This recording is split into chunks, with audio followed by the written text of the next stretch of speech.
Welcome back to news online.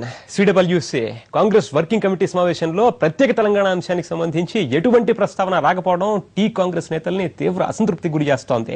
మరింత సమాచారం ఢిల్లీ నుంచి మా ప్రతినిధి అరుణ అని తెలుసుకుందాం. అరుణ, ఏ అంశాలు సిడబ్ల్యూసీలో ప్రధానంగా చర్చకు వచ్చాయి?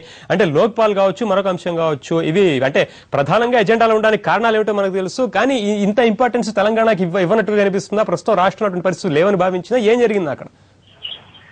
పరితోష్, ప్రస్తుతం కాంగ్రెస్ ముందు తెలంగాణ అంశం ప్రయారిటీలో లేదని చెప్పవచ్చు. ఎందుకంటే ఈ రోజు కాంగ్రెస్ వర్కింగ్ కమిటీ సమావేశం ప్రారంభమైన తర్వాత ఏఐసిసిలో ఉన్న సోర్సెస్ అడిగినప్పుడు వాళ్ళు చెప్పిన మాట ఏంటంటే, ప్రస్తుతం లోక్పాల్ వ్యవహారం ఏదైతే ఉందో అది పార్టీకి పెద్ద తలనొప్పిగా తయారైంది, కాబట్టి దాన్ని ఇమీడియట్ గా అడ్రస్ చేయాలని పార్టీ అనుకుంటోంది. అందుకనే ఈ కాంగ్రెస్ వర్కింగ్ కమిటీ సమావేశం ఏర్పాటు చేయడం జరిగింది. ఇప్పుడు రేపు 3వ తారీఖున, అంటే వచ్చే నెల 3వ తారీఖున ఆల్ పార్టీ సమావేశం ఉంది. ఆ సమావేశంలో కాంగ్రెస్ పార్టీ తన స్టాండ్ క్లియర్ చేయాల్సిన అవసరం ఉంది. అట్లా పార్టీ తన స్టాండ్ క్లియర్ చేసుకునే ముందు కాంగ్రెస్ వర్కింగ్ కమిటీతో ఒకసారి సమావేశం అయితే ప్రభుత్వానికి పార్టీకి మధ్య అనుసంధానం లోక్పాల్ వ్యవహారం విషయంలో సమన్వయం సరిగ్గా ఉండాలి అని పార్టీ హైకమాండ్ భావించిన నేపథ్యంలో ఈ వర్కింగ్ కమిటీ సమావేశం ఏర్పాటు చేయడం జరిగింది. దీనిలో తెలంగాణకు సంబంధించిన ప్రస్తావనే లేదు. మొత్తం 20 మంది సభ్యులు హాజరు కాగా అందులో 16 మంది మాట్లాడారు. 16 మంది కూడా లోక్పాల్ వ్యవహారం పైనే మాట్లాడారు. కేంద్ర ప్రభుత్వం లోక్పాల్ వ్యవహారంలో వ్యవహరిస్తున్న తీరును సమర్థించాలా వద్దా అని ప్రధానంగా డిస్కషన్ సాగింది. అయితే కేంద్ర ప్రభుత్వం మిత్రపక్షాలతో మాట్లాడిన తర్వాత లోక్పాల్ బిల్లు రూపొందించిన తర్వాత ఆ డ్రాఫ్ట్ కి కాంగ్రెస్ పార్టీ తన మద్దతు తెలియజేయాలనే కంక్లూజన్ కు వచ్చారు ఈ సమావేశం ముగిసిన తర్వాత. ఇది తప్ప మరో విషయం డిస్కస్ చేయలేదని కాంగ్రెస్ పార్టీ తరఫున మాట్లాడిన AICC media chairman Janardhan Dwivedi చెప్పారు.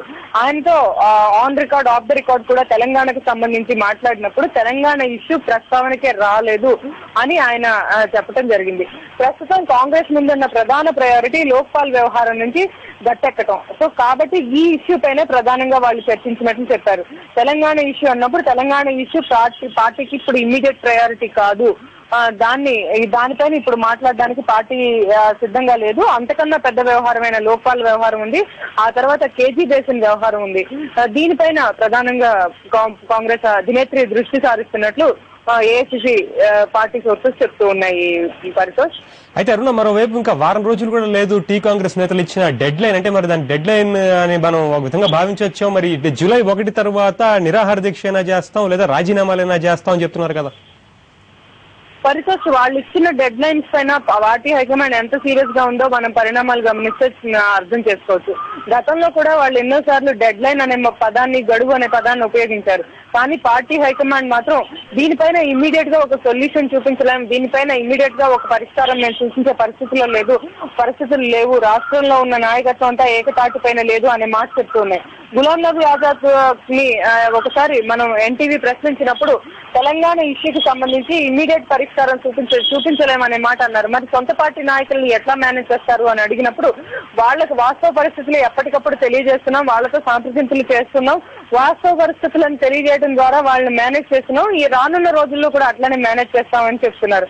ఇక డెడ్ లైన్స్ కి సంబంధించి కాంగ్రెస్ హైకమాండ్ వాళ్ళు పెడుతున్న డెడ్ లైన్స్ ని సీరియస్ గా తీసుకుంటున్నట్లు కనిపించట్లేదు. ఇంతవరకు కాంగ్రెస్ పార్టీ అధినేత్రి ఫారిన్ కంట్రీస్, అంటే ఆమె ఢిల్లీకి తిరిగి వచ్చిన తర్వాత ఈ తెలంగాణ అంశంపై చర్చిస్తామని చెప్పారు.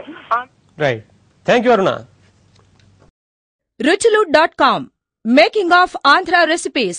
Recipe videos in Telugu for all varieties of veg, non-veg, baking snacks and desserts. Please visit ruchilu.com.